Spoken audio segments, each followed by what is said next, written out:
Bonsoir à tous. À la une, Frédéric Péchier fixé dans une semaine. L'ex-anesthésiste condamné à la prison à perpétuité pour 30 empoisonnements dont 12 mortels sur ses anciens patients a demandé pour la deuxième fois à être remis en liberté.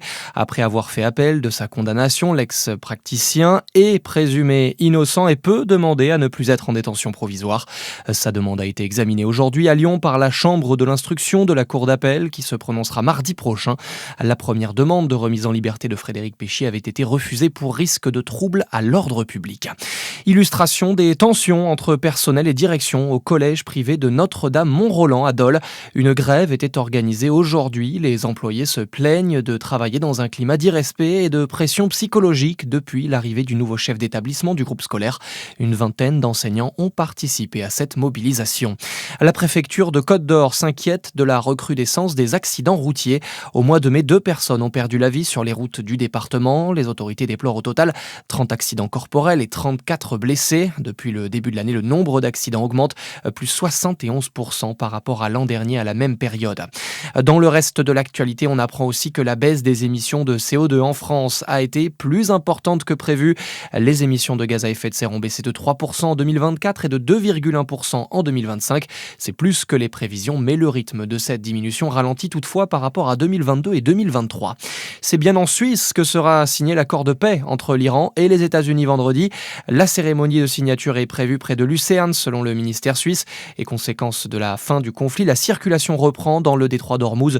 Selon la diplomatie iranienne, le blocus américain des ports a été levé. C'est le moment que tous les supporters des Bleus attendent depuis des mois. Ça y est, l'équipe de France débute son aventure en Coupe du Monde ce soir. Un véritable test en vue pour les hommes de Didier Deschamps face au Sénégal, le vice-champion d'Afrique. Le sélectionneur en est conscient, il ne faut pas se louper. Il est important, très important, parce que c'est le premier match. Même si, dans les statistiques, le dernier champion du monde, il a perdu son premier match. Ça ne l'a pas empêché d'être champion du monde aussi. Mais dans l'idéal, de bien commencer par une victoire, dans une poule à 4 équipes, c'est la meilleure des choses. Donc c'est toujours l'objectif. On sait à quoi s'attendre. Eux aussi, ils savent à quoi s'attendre. Après, ça sera un duel de haut niveau pour un premier match. Mais c'est la spécificité de se retrouver dans la même poule avec l'Irak et puis la Norvège, qui est aussi une très bonne nation. France-Sénégal, c'est à 21h. On suivra aussi les prochains adversaires des Bleus avec Irak-Norvège à partir de minuit. Et puis dans la nuit, le tenant du titre, l'Argentine, jouera contre l'Algérie. Et puis c'est une naissance rarissime. Le zoo de la Citadelle à Besançon annonce qu'un bébé varie à ceinture blanche a vu le jour fin mai dans la structure.